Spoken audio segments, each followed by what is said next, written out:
Assalamualaikum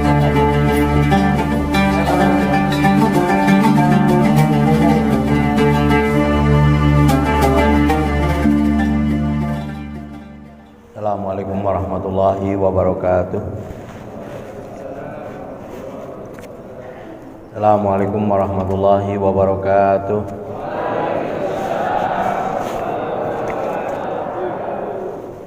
Bismillahirrahmanirrahim. Alhamdulillahirabbil alamin. Shalatu wassalamu ala sayyidina Muhammadin asyrafil mursalin wa ala alihi wa sahbihi ajma'in. Amma ba'du. Bapak-bapak, ibu-ibu sekalian, para tokoh masyarakat, para asatid tanpa kecuali yang kami hormati, wabil khusus genap pengurus Yayasan Pendidikan Budi Insan Cendekia. Mudah-mudahan di pagi hari ini Allah berikan keberkahan kepada kita, amin ya rabbal alamin.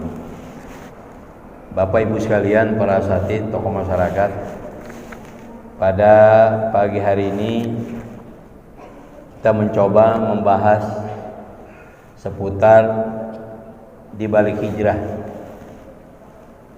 3 pilar kekuatan. Namun sebelumnya, dari mana kita berawal tentang hijrah? Sini kan begini. Kalau dari sejarahnya, sebenarnya hijrah pertama bukan ke Madinah, tapi ke Habasyah, yang dipimpin oleh Utsman bin Affan dan istrinya Ruqayyah dengan 12 lelaki dan 4 perempuan. Bahkan Rasulullah SAW katakan bahwa hijrah ini dianggap hijrah pertama dalam Islam setelah Nabi Allah Ibrahim dan Nabi Lut alaihi wassalam. Ini terjadi pada tahun kelima kenabian, bulan Rajab. Kita tahu bahwa di Mekah kaum muslimin mendapatkan intimidasi, mendapatkan perlawanan, mendapatkan penyiksaan. Maka Utsman bin Affan dan istrinya Ruqayyah berangkat dengan mengendap-endap hingga akhirnya sampai ke pelabuhan, nyebrang ke Habasyah. Jadi lewat jalur laut, naik perahu. Itu pun diketahui oleh pasukan kafir Quraisy, sehingga orang-orang kafir Quraisy berusaha mengejar. Tapi Allah Subhanahu wa taala menolong Utsman bin Affan dan rombongannya, sehingga begitu kafir Quraisy sampai ke pelabuhan, Utsman dan rombongannya sudah berangkat ke Habasyah. Itu terjadi pada tahun kelima kenabian, pada bulan Rajab. Kemudian hijrah yang kedua pun terjadi ke Habasyah, yang dipimpin oleh Ja'far bin Abi Thalib dengan membawa 83 lelaki dan 18 perempuan. Sama, mereka juga dikejar oleh utusan kafir Quraisy. Bahkan mereka sempat meminta kepada penguasa Habasyah saat itu, yaitu Raja Najasyi, untuk menyerahkan kaum muslimin untuk dikembalikan ke kota Mekah. Nah, sinilah terjadi dialog antara Raja Najasyi dengan rombongan Ja'far bin Abi Thalib. Apa yang menarik? Walaupun sebagian mereka ada yang berpendapat, udah pulangkan saja rombongan ini ke Mekah, jangan nyari masalah. Tapi Raja Najasyi enggak semudah itu. Dia bahkan bertanya mendalam. Singkat cerita, ditanyalah keberadaan mereka sesungguhnya. Mereka itu siapa? Kenapa akhirnya kemari minta suaka politik? Nah, terjadi dialog antara Ja'far bin Abi Thalib dengan Raja Najasyi. Pertama tentang hakikat Nabi Isa dan Siti Maryam, ibunya. Kita tahu kan setelah terjadi perdebatan pada masa Konstantin itu ya, dan istrinya, kalau nggak salah 300 tahun setelah Isa wafat, itu kan terjadi perdebatan itu. Ada yang mengatakan itulah awalnya kekisruhan ajaran Nasrani, karena akhirnya Isa diangkat sebagai salah seorang oknum Tuhan gitu. Nah, mereka yang nggak setuju lari ke Habasyah, sebab kalau nggak lari, ini istrinya Konstantin kejam. Pengawal ikut aja kata istrinya, bisa dipenggal, bisa dibunuh. Nah, di antara yang mempertahankan akidah yang lurus yaitu kakek-kakeknya Najasyi. Sehingga akhirnya bertemulah sahabat Nabi dengan Najasyi. Nah, inilah yang dipedomani, yang dipegang oleh Raja Najasyi sebagai penguasa Habasyah. Ternyata apa yang diutarakan oleh Ja'far bin Abi Thalib sesuai dengan apa yang selama ini diyakini. Maka akhirnya Raja Najasyi katakan kepada utusan kafir Quraisy yang berusaha untuk mengejar, sudah kalian kembali semuanya, ini menjadi tamu saya. Nah, itulah hijrah kedua terjadi ke Habasyah. Nah, adapun yang diperingati oleh kaum muslimin, ini hijrah yang dilakukan oleh Rasulullah SAW pada tahun 622 Masehi bersama umatnya. Nah, singkat cerita, akhirnya pada masa Khalifah Umar bin Khattab, beliau mengajukan satu pendapat bahwa kalau bisa perhitungan Hijriyah diawali dari hijrahnya Nabi dan sahabatnya ke kota Madinah. Walaupun ada pendapat saat itu kalau bisa dihitung dari kelahiran Nabi. Oh, nggak bisa. Kalau bisa dihitung dari mulai diangkatnya Nabi menjadi Rasul, diangkatnya Muhammad SAW menjadi Rasul. Nah, itu yang ketiga, udah dari mulai Nabi hijrah. Akhirnya Sayyidina Umar bin Khattab Al-Faruq menetapkan awal hijriah itu berawal dari hijrahnya Nabi Shallallahu Alaihi Wasallam. Ini kan menarik, hijrahnya Nabi juga kalau dilihat dari aspek sejarah, sebenarnya juga keinginan dari para tokoh Yahudi yang ada di Madinah, karena di Madinah itu banyak suku, terutama orang-orang Yahudi yang selalu berseteru antar suku. Akhirnya Nabi yang memang saat itu sedang diintimidasi oleh kafir Quraisy, datanglah delegasi Yahudi ke Mekah minta supaya Nabi udah pindah aja ke Madinah. Makanya disambut luar biasa. Jadi berangkatlah Nabi dengan sahabatnya.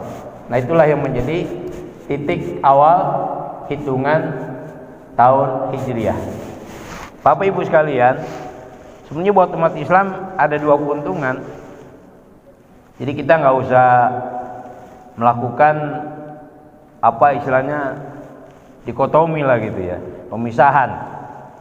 Ada yang namanya tahun baru Masihiyah, itu kan berdasarkan peredaran matahari.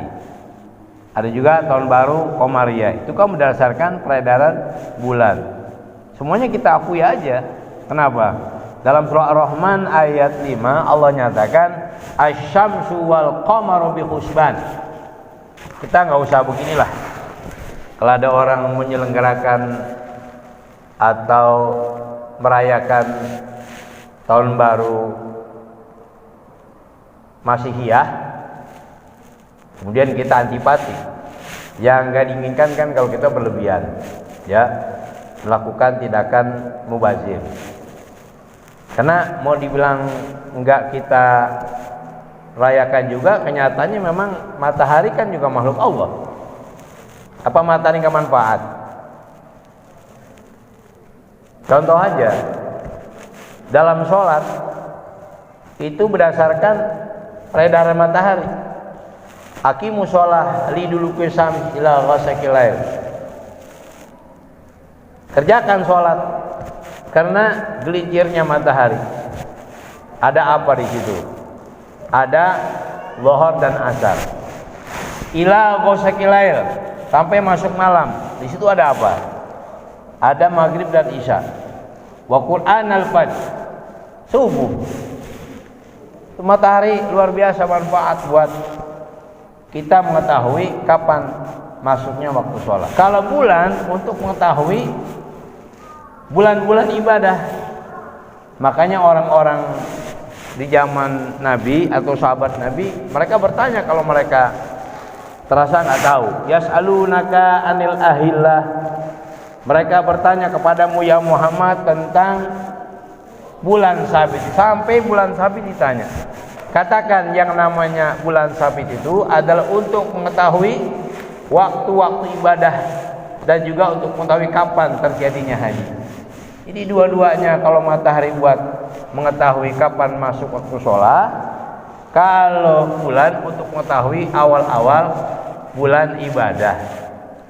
Bahkan untuk mengetahui awal bulan Komariah saja metodenya banyak. Ya semuanya baik-baik saja. Ada yang menggunakan imkanur ru'yah, kemungkinan hilal bisa dilihat. Itu ditetapkan kalau memang hilal 2 derajat lebih, digunakan oleh NU. Ada yang wujudul hilal, nggak pakai derajat-derajat, pokoknya kalau hilal sudah di atas ufuk berapapun derajatnya besok sudah ganti bulan. Nah, ini dipakai oleh Muhammadiyah. Ada yang ru'yah global. Pokoknya bagaimana Mekah gitu aja deh. Kalau Mekah sudah menyatakan awal bulan Komariah, mereka ikut. Padahal rawan salah, gitu ya. Gak pakai ilmu. Ini banyak beberapa ormas atau beberapa aktivis datang ke rumah saya masih menggunakan ru'yah global. Saya bilang pakai ilmu, jangan pakai teka-teki. Akhirnya mereka belajar falak di rumah. Ya, ada lagi ini yang nggak jelas ini, kayak rambut pirang-pirang itu yang ada mana? Itu kalau saya pernah mau diutus ke sana, coba tolong dilihat Pak Ustadz, mereka menggunakan metode apa? Ya, walaupun saya nggak itu, saya udah bisa nerka lah. Ada yang mengatakan pakai gelombang laut katanya. Lah kalau gelombang laut kan rawan. Nanti kalau ikan paus kagak datang di situ kan nggak terjadi gelombang. Berarti nggak terjadi awal bulan Komariah. Ya kan? Makanya mereka kadang-kadang beda. 4 hari kita belum hari raya, dia sudah hari raya. Nah, ini yang metodenya nggak jelas nih.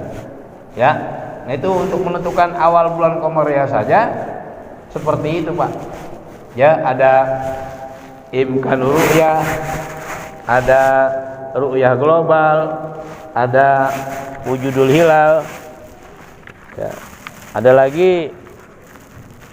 Nah, ini di buku saya juga nih saya ungkap, ada di sini. Ya.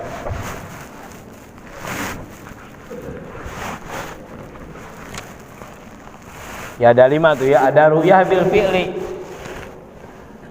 Dia nggak menggunakan data hisab.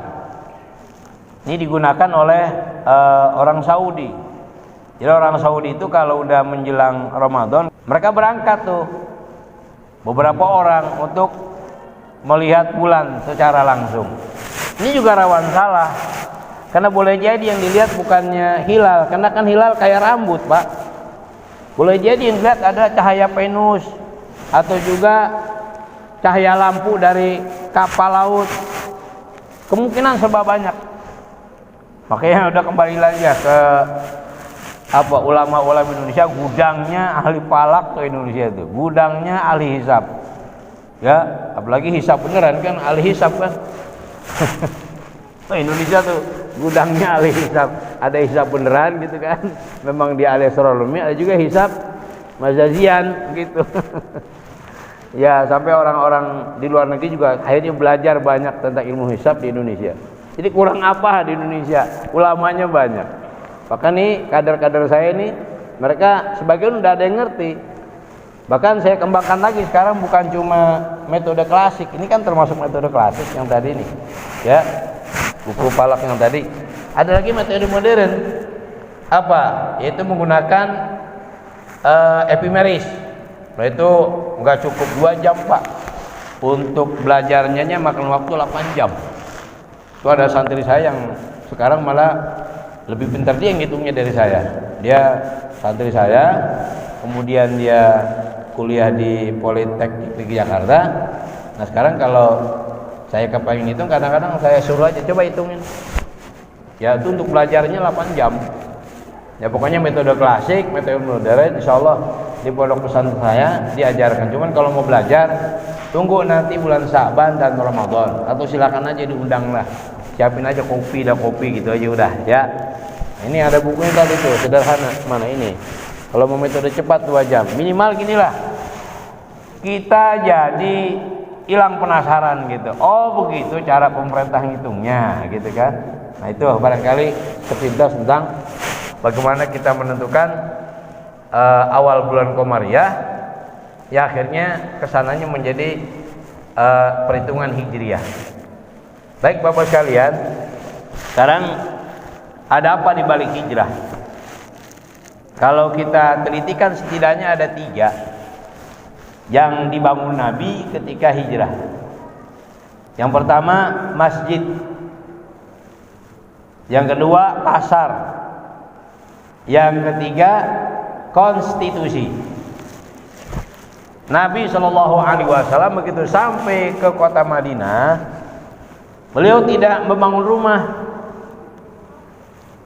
Yang Nabi bangun adalah masjid, Masjid Quba. Alhamdulillah, ya udah 3 kali umroh, 1 kali haji, selalu menyempatkan waktu ke Masjid Quba. Bab ada hadis Nabi, as-sholatu fi Masjid Quba ka umratin. Salat 2 rakaat di Masjid Quba seperti melakukan umroh. Makanya Masya Allah, saya nyaris gak kebagian tempat itu waktu kemarin ziarah ke Masjid Quba. Itu pertama dibangun Masjid Quba. Sebagai apa? Supaya manusia ingat kepada Allah Subhanahu wa taala. Jadi Nabi vertikal dulu. Sahabatnya diingatkan dulu untuk selalu ingat kepada Allah. Bahkan masjid itu kan buat sholat. Sholat itu simbol yang paling utama untuk peribadatan. Ya kan? Coba dilihat makalahnya di situ. Kalau kita lihat dalam surah Az-Zariyat ayat 56, wa ma khalaqtul jinna wal insa illa liya'budun. Tidak aku ciptakan jin manusia kecuali untuk ibadah kepada Allah Subhanahu wa taala, untuk menjadi hamba Allah. Simbol yang paling hebat dalam ibadah adalah sholat, sujud. Makanya Bapak sekalian, ya, sampai Rasulullah sebelum hijrah dipanggil dengan predikatnya. Kadang-kadang ya yuhan nabi, ya yuhal muzammil, ya yuhal mudaththir, ya yuhar rasul. Itu predikat-predikat beliau. Tapi begitu beliau Isra dan Mi'raj untuk mendapatkan kita sholat, Allah manggil bukan dengan ya yuhar rasul, tapi Subhanalladzi asra bi 'abdihi. Maha suci Allah yang memperjalankan hambanya. Ada kalimat abdun di situ. Kok nggak pakai redaksi yang lain, Pama? Subhanalladzi asra bi rasulihi. Tidak, tapi Allah gunakan abdun. Pangkat penghambaan. Simbol peribadatan. Sampai Ibnu Arabi mengatakan dalam tafsirnya itu ya, lau kana lin nabi sallallahu alaihi wasallam ismun asrafu minhu la sammahu fitilkal haliyati bihi. Andaikan saat itu ada predikat yang lebih hebat, lebih mulia daripada kalimat abdun, pasti Allah akan namai Nabi Muhammad dengan predikat itu. Berhubung sudah tidak ada lagi yang paling hebat dari kalimat abdun. Cuman kan sayang kita kalimat abdun jadi main-main ya. Iya, kalau nyumbang gedean dikit minta disebut namanya. Kalau nyumbangnya apa adanya, tolong sebutkan aja dari hamba Allah. Padahal nggak ada Pak yang paling hebat kecuali predikat julukan abdun gitu. Karena sifat abdun mau sujud. Orang kalau disebut udah hamba Allah, sifatnya mau sujud, mau menghinakan dirinya di hadapan Allah Subhanahu wa taala. Bagaimana caranya supaya kita dibantu oleh Allah Subhanahu wa taala? Bapak-bapak kalau yang pernah ngaji hikam, di sana Ibnu Athaillah itu beliau ungkap satu makalahnya, tahaqqaq bi awsafika yamudduka bi awsafi, nyatakan sifat-sifatmu maka nanti Allah akan membantu dengan sifat-sifatnya. Ini maknanya apa? Yang pertama, tahaqqaq bidzulika yamudduka bi izzihi, nyatakan dirimu itu hina, maka nanti Allah akan bantu dengan kemuliaannya. Bagaimana kita mau mulia kalau kita nggak pernah hina di hadapan Allah Subhanahu wa taala? Sujud adalah sarana untuk menghinakan kita di hadapan Allah. Makanya jangan ngimpi umat Islam itu akan hebat, akan mulia kalau kurang sujud. Contoh yang paling gampang, ada senjatanya yang dibuang-buang. Apa? Tahajud. Padahal Allah Subhanahu wa taala itu janjikan buat orang yang tahajud maqamam mahmuda. Apa? Kedudukan yang tinggi.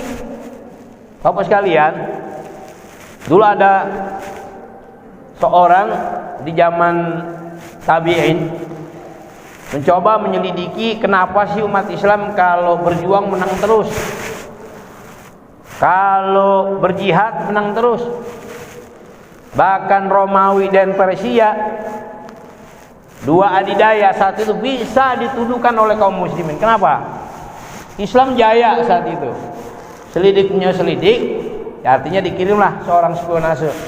Apa yang dilakukan para sahabat dan tabi'in? Oh, rupanya para sahabat ini kalau malam itu kayak lebah gitu, rame. Artinya apa?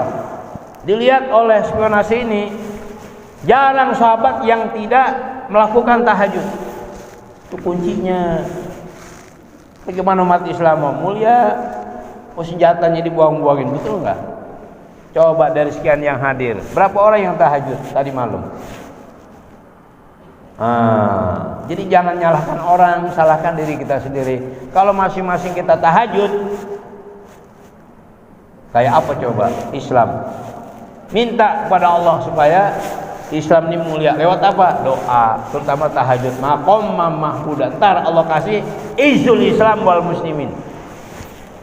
Ya Bu ya.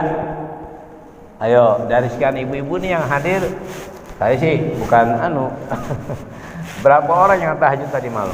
Saya yakin semuanya tahajud. Alhamdulillah ya. Ada yang tahajudnya jam 5 gitu. Ada tahajud jam 5.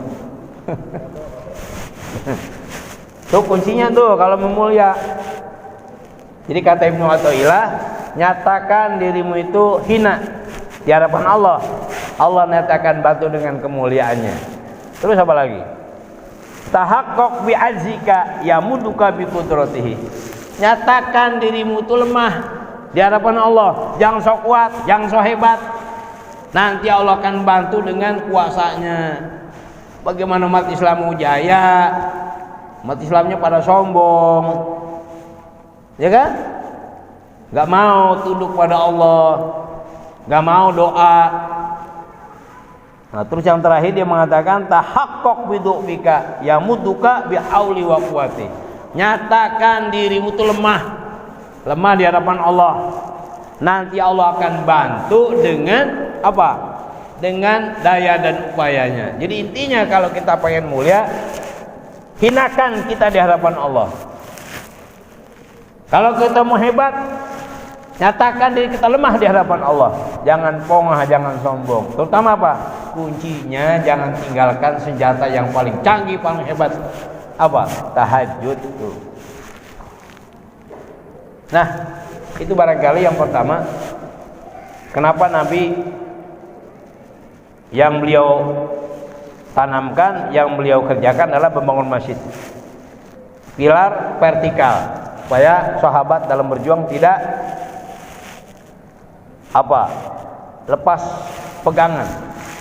Berpegang kepada Allah Subhanahu wa taala. Nanti dalam tanya jawab aja dah kalau kita mau kembangkan. Kemudian yang kedua apa? Pasar. Rasulullah Shallallahu Alaihi Wasallam setelah beliau bangun Masjid Kuba, kemudian beliau bangun pasar. Ini kan sarana ekonomi luar biasa, Pak. Ya, kan kita hidup di dunia, maka kita perlu wasilah. Bapak, saya alhamdulillah lumayan lama di Maroko, di Maghribi. Ya, tahun 2011 sampai 2012. Saya pernah sokos ke Maroko. Apa yang aneh? Apa yang menakjubkan? Hampir semua masjid yang ada di sana sebelahnya adalah pasar. Makanya kayak kita ini kadang-kadang nyari jamaah susah. Kalau di sana begitu azan, udah pasar tutup langsung berangkat ke pasar. Pasar. Langsung berangkat ke masjid. Ini boleh dicontoh, ada masjid di Semarang kalau nggak salah tuh ya. Nah, di samping kanannya itu banyak ruko-ruko. Bahkan kalau Bapak ke Masjidil Haram, begitu keluar kan pasar itu kan. Apalagi ke Madinah. Begitu keluar dari pintu masjid, langsung kita diajak ke mall, begitu. Ini memang orang Islam nggak bisa lepas dari ekonomi. Terus terang Pak, yang membuat umat Islam kadang-kadang terpuruk ini masalah ekonomi. Dan Nabi sudah ingatkan 15 abad yang lalu, kadal faqru ayakuna kufron. Nyaris kefakiran membuat orang jadi kufur. Gara-gara miskin, gak sedikit saudara-saudara kita yang menjual akidahnya cuman karena gak tahan hidup. Makanya Nabi itu luar biasa tuh iniannya. Ya, di balik hijrah ada apa? Yang Nabi bangun bukan apa-apa, bukan apa? Pasar setelah bangun masjid Kuba, sarana ekonomi, sarana finansial. Maaf Pak, yang namanya dakwah tanpa finansial jalannya terseok-seok. Betul gak? Wong Nabi aja udah diingatkan, lihat baca dalam surah Wadduha. Tapi baca juga tafsirnya. Yang sederhana lah, tafsir Jalalain. Alam jadidika yatiman fa'awa wa wajadaka dhallan fahada wa wajadaka a'ilan fa'aghna. Yang ketiga dah. Wa wajadaka a'ilan fa'aghna. Allah dapati kau dalam keadaan miskin fa'aghna, Allah kayakan. Oh, Nabi saja dibantu secara finansial. Allah kasih jalurnya. Dengan apa Allah kayakan Nabi kita? Bimali Khadijah wa bimali Abdurrahman bin Auf wa bimali Abi Bakrin wa bimali Utsman bin Affan. Lihat dalam tafsir Jalalain, Allah kayakan Nabi kita dengan harta istrinya. Pak, ada satu pendapat mengatakan Siti Khadijah, istrinya Nabi, itu manusia terkaya saat itu di Jazirah Arab. Gak ada wanita paling kaya kecuali Khadijah al-Kubra. Tapi hartanya habis buat berjuang dengan Nabi Shallallahu Alaihi Wasallam sampai akhir hayatnya. Begitu dia mau meninggal, gak punya apa-apa, sampai kain kafannya aja compang camping. Ada gak di sini? Khadijah milenial ada nggak? Ayo, kalau setia sama suami, paham nggak? Kalau suami lagi puyang, jualin tuh kalung, ya. Tuh gelang tuh. Tapi buat dakwah, buat Allah kayakan dengan harta Khadijah. Wanita paling kaya di Jazirah Arab, habis hartanya buat berjuang bersama Rasulullah Sallallahu Alaihi Wasallam. Makanya kan Rasulullah waktu beliau bersama Khadijah, dia nggak menikahi wanita lain. Tapi setelah Khadijah meninggal, dinikahi. Kurang lebih kira-kira ada 12 yang Nabi nikahi. Waktu Nabi wafat kan Nabi meninggalkan istri 9.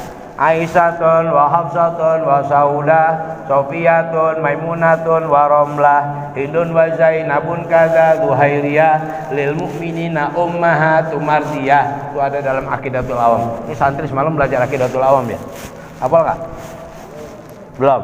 Ya, baru semalam diajarkan sama adik saya ya. Jangan tahunya istri bintang film A ditanya, "Berapa istri Nabi?" Au. Diajarkan. Waktu Nabi wafat istrinya 9. Tapi sebelum Khadijah wafat, Nabi nggak nikah dengan wanita lain. Makanya waktu Nabi kadang-kadang cerita depan istrinya tentang Khadijah sampai membuat istri yang lain cemburu. Paham nggak? Ya kalau bahasa Betawi gini, dia lagi diceritain gitu. Karena memang Khadijah luar biasa baiknya, Pak. Alhamdulillah kemarin kami ya, beliau kan makamnya di Ma'la, gak jauh dari Masjidil Haram. Ya kita bawa rombongan untuk ziarah ke Ma'la, ke makam Siti Khadijah. Nah, Mbah Maimun Jubair tuh, Kiai Haji Maimun Jubair, waktu saya berangkat haji kemarin, ya alhamdulillah sempat nyolatin, ya sholat maid. Kemudian beliau dikuburkan gak jauh dari makam Siti Khadijah. Karena beliau ini rajin baca manakib Siti Khadijah. Saya kalau di pondok saya, itu kadang-kadang kalau malam 17 Ramadan, saya baca tuh manakib Siti Khadijah. Bahasa Melayu, bukan bahasa Arab. Bahkan kira-kira 3 tahun lalu, saya baru dapat redaksi Arabnya. Ya, bahasa Melayu kayak apa? Kayak manakib Sesaman begitu. Kita baca. Ya ampun, jangankan ibu-ibu, saya aja yang laki nangis baca manakib itu. Kenapa? Luar biasa, nggak ada duanya dah. Khadijah berjuang bersama Rasulullah Sallallahu Alaihi Wasallam. Wajar kalau Rasulullah kadang-kadang suka cerita di samping istrinya, dan istrinya cemburu begitu. Ya, ini luar biasa. Jadi Allah kayakan tuh lewat siapa? Khadijah. Allah kayakan lewat Abu Bakar. Allah kayakan lewat Umar bin Affan. Allah kayakan dengan Abdurrahman bin Auf. Ini Abdurrahman bin Auf saudagar kaya. Beliau tuh kalau berangkat bawa barang enggak kurang, kata guru saya, dari 1000 onta. Coba bayangkan. Pernah ngelihat enggak onta 1000 biji? 1000 ekor apa 1000 biji? Orang kaya, tapi hartanya. Abu Bakar begitu juga, saudagar kaya. Sampai waktu beliau mau meninggal saja, kan kalau laki-laki dikafani dengan 3 helai kain kafan. Kapan yang terakhir katanya, udah nggak usah beli kafan, cukup pakaian saya kamu cuci. Hai anakku, kan Aisyah disuruh cuci. Bayangkan coba, sahabat semuanya kaya, tapi hartanya ya diperuntukkan buat dakwah bersama Rasulullah. Itu Allah kayakan tuh. Alam yajidka yatiman fa'awa wa wajadaka dhallan fahada wa wajadaka ailan fa'agna. Terus sahabat lain yang enggak kaya bagaimana? Kayak Umar bin Khattab, Sayyidina Ali, wa bihaibati Umar, dengan wibawanya Umar. Makanya waktu Nabi hijrah, sahabat lain ketekeran, ketakutan. Tapi kalau Umar matang-tangin, ayo siapa yang anaknya pengen jadi yatim, siapa yang bininya pengen jadi janda, hadapi saya. Umar bin Khattab. Makanya Islam semuanya manfaat. Preman deketin, ya manfaat dia. Luar biasa Umar bin Khattab. Ditantang tuh. Pakai sampai turun ayat Al-Quran memuji Umar dan yang lain. Hasbukallah wa manittaba'aka minal mu'minin. Cukup Allah sebagai penolongmu, wa manittaba'aka minal mu'minin, dan orang-orang beriman yang mengikuti kamu. Ada yang berjuang dengan hartanya, ada yang berjuang dengan haibahnya, Sama Sayyidina Ali juga begitu. Kebetulan dia nggak senasib dengan Utsman bin Affan, tapi haibahnya digunakan, wibawanya digunakan. Begitu Pak, kita kalau Islam mau sukses, jangan kaya, punya duit banyak, susah banget dikoreknya. Kalau kata guru saya apa? Pelit, medit, koret, bakhil, butut gasiran, berak. Nah beraknya aja kapur. Mau Islam maju, duitnya ogah banget dikeluarin. Kayak begitu umat Islam. Ayo kita jangan cuma merayakan hijrah. Ada apa di balik hijrah? Yang punya wibawa, boro-boro Ustadz dibantu. Semuanya manfaat kita. Nah itu hijrah. Nah itu finansial penting ya, makanya Nabi bangun apa? Pasar untuk sarana finansial penting. Umat Islam itu penting kaya, ya penting, tapi jangan kaya kayak bakhil gitu, dermawan gitu. Yang terakhir ya, karena udah siang, apa yang Nabi bangun? Konstitusi Piagam Madinah. Kita tahu kan di Madinah itu bukan cuma umat Islam, ada orang Yahudi, ada orang Nasrani, ada orang Majusi. Nabi datang kemudian apa? Ngajak mereka untuk kompak. Mau nggak sih bangun Madinah? Begitu. Akhirnya mereka kompak bikin Piagam Madinah, antara lain mereka siap mempertahankan kota Madinah dari rongrongan luar. Begitu tuh, bagus kan? Bahkan menjadi perekat unitas, perekat pluralitas, ya kan? Makanya ada satu pendapat Nabi bukan mendirikan negara Islam, tidak. Tapi bagaimana semua suku yang ada, agama yang ada sama-sama ngebangun. Persis kayak kita nih NKRI, ya kan? Indonesia sukunya ada 740 suku, agamanya banyak. Ini kalau tidak dioptimalisasi, kalau dijadikan ajang buat gontok-gontokan, kapan kita mau ngebangun negara? Ada yang bilang, Ustadz, nasionalisme tuh nggak ada dalilnya. Siapa yang bilang? Ente baca tuh Sahih Bukhari.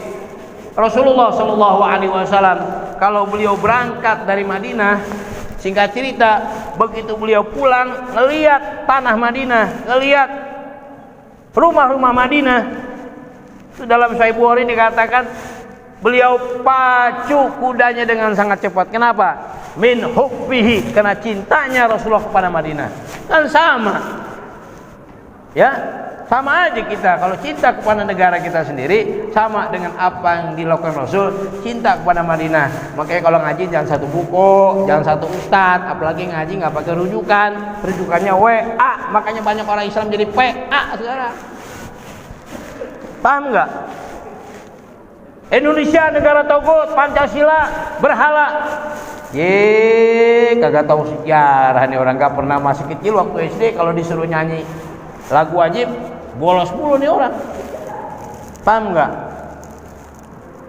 Ngerti? Jangan begitulah. Indonesia ini merdeka, ada orang-orang yang berusaha memerdekakan, ada pahlawan-pahlawan. Saya nyebutnya bukan pahlawan Pak, pahlawan, orang-orang yang cuma nyari pahala gitu. Itu pahlawan dua kata tuh, pahlawan, orang-orang yang mencari pahala, nggak nyari apa-apa, enggak. Hargai itu para pejuang kita. Dibilang nasionalisme nggak ada. Kalau bela Palestina, saya Palestina, begitu. Palestina apaan tuh? Nasionalisme bukan? Iya. Mohon maaf ya, ini kita sharing aja. Apa? Saya kesinggung juga kok. Saya kadang-kadang ngajar kewiraan di PNJ, ya kan? Ngajar sipik, ngajar kewiraan. Enak aja orang bilang katanya Pancasila apa? Dianggap berhala. Mau kita ke negara Timur Tengah yang pura-pura kayak Suriah, kayak Irak, kayak Yaman, Libya, terakhir tuh Afghanistan. Udahlah, jangan macam-macam ya, diskusi biar sampai mentok begitu, jangan kemudian kita ini mulutnya asal bunyi aja gitu. Nah, barangkali itulah ya sekedar pemaparan apa yang Rasulullah SAW bangun, apa yang Rasulullah lakukan, 3 pilar kekuatan. Yang pertama, beliau bangun masjid, sarana ibadah biar orang kenal pada Allah dan sebagai untuk berpegang kepada Allah. Yang kedua apa? Pasar. Jadi umat Islam tuh nggak bisa jauh dari ekonomi. Yang ketiga, konstitusi. Ya. Kajian tentang hijrah juga jangan dipahami secara tetelek ya. Karena ini orang banyak hijrah simbolistik gitu. Ya. Ganti penampilan luar doang gitu. Banyak sekarang nih. Jadi saya lihat ada orang jual peci hijrah. Emang ada peci hijrah? Ya kan? Jangankan hijrah, haji aja nggak ada peci haji. Ini yang Bapak pakai nih bukan peci haji, peci putih namanya. Siapapun boleh pakai. Emang haji di wisuda. Ada lagi hijrah berubah penampilan. Dikit begini, Pak.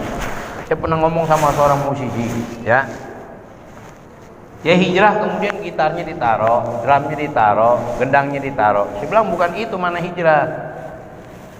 Gak usah kemudian kita merubah profesi kita. Cuma ketika dia memainkan musik, coba aransemennya diganti, liriknya dirubah menjadi yang berbau rohani. Itu namanya hijrah. Bukan kemudian begitu ngaji dengan seorang ustadz bab hijrah, pulang gitarnya dibanting, drumnya dirusak. Bukan begitu. Dan juga ada yang belum-belum ngitemin jidat begitu kan. Ini ya silakan aja, namanya juga resiko orang sujud. Paham nggak? Cuman kan aneh lah, kita ini sembahyang dari kecil sampai, kalau bahasa Betawi, sampai wayang ini kagak hitam-hitam. Tapi kalaupun hitam jangan kemudian merasa dia Islam banget, kita Islam aja. Paham nggak? Kan sekarang banyak orang mengklaim Islam banget, kalau kita Islam aja. Ini orang jidat hitam juga kalau memang hatinya kurang bagus, tapi lama-lama dia bisa riya. Makanya ulama kadang-kadang memang sujud itu dianjurkan, kepala itu diberatkan, tapi jangan keterlaluan. Nyari tanda lah di hadapan Allah nanti. Simahum fi wujuhim min athari sujud. Tanda umat Nabi nanti keluar cahaya karena bekas sujud. Paham nggak? Orang hitam sekarang bukan karena bekas sujud, min athari karpet gitu kan. Oh iya, orang sujudnya digesek-gesek palanya. Ini dikit nih, saya mungkin penutupnya. Ada orang kalau udah merasa pakai gamis, ya kan, udah merasa Islami. Emang yang pakai batik bukan Islam? Paham nggak? Nih bapak-bapak yang pakai batik, pakai jas. Bentar aja sekarang saya pakai gamis kan gitu. Silakan pakai gamis, tapi jangan merasa Islam banget begitu. Yang lain Islam aja. Apalagi isbal itu kan, bangga. Yang celananya di bawah mata kaki, gamisnya di bawah mata kaki, itu nggak menjalankan sunnah Rasul. Siapa bilang? Rasulullah Shallallahu Alaihi Wasallam dia ngelihat kafir Quraisy itu kalau pakai jubah nih sampai ngengser tuh kalau bahasa Betawinya. Tapi itu khuyala. Mereka begitu simbol kesombongan, simbol kebanggaan. Lihat dah, baca hadis dari Imam Bukhari, bahkan imam yang lain juga meriwayatkan. Ada kalimat khuyala karena sombong. Ya, saya nggak perlu baca hadis ya dah. Tapi kalau ada orang pakai gamis sampai ngengser, hatinya damai, nggak ada masalah. Termasuk Umar bin Khattab sampai akhir hayatnya beliau pakai baju ngengser. Apa? Di hatinya nggak ada sombong. Dan kemudian kalau udah berlomba-lomba naikin celana gitu kan, orang bilang RCTI, rombongan celana tinggi, udah merasa paling Islam banget, yang lain Islam aja. Jangan begitulah, jangan. Belum lagi jenggot begitu kan. Silakan, kemarin juga saya waktu haji miara jenggot, tapi karena permintaan istri, ya pulang jenggot dicukur ya. Ya saya cukur nggak apa-apa. Jangan kemudian yang jenggotan merasa paling Islami. Kan Rasulullah juga meretahin jenggot. Kenapa? Itu kan di sebuah apa? Di sebuah desa ada orang Majusi, klimis banget begitu kan, nggak punya kumis, nggak punya jenggot. Akhirnya Rasulullah perintahkan kaum di daerah itu, udah kamu miara jenggot supaya beda sama orang Majusi. Kalau ke Mekah nggak berlaku, sebab Abu Jahal, Abu Lahab punya jenggot. Paham nggak? Apa yang jenggotan merasa paling Islami, yang kagak jenggotan Islam aja? Nggak bisa. itu simbolistik semua. Ya, orang kalau pakai baju koko udah merasa paling Islam banget. Yang pakai kaos Islam aja.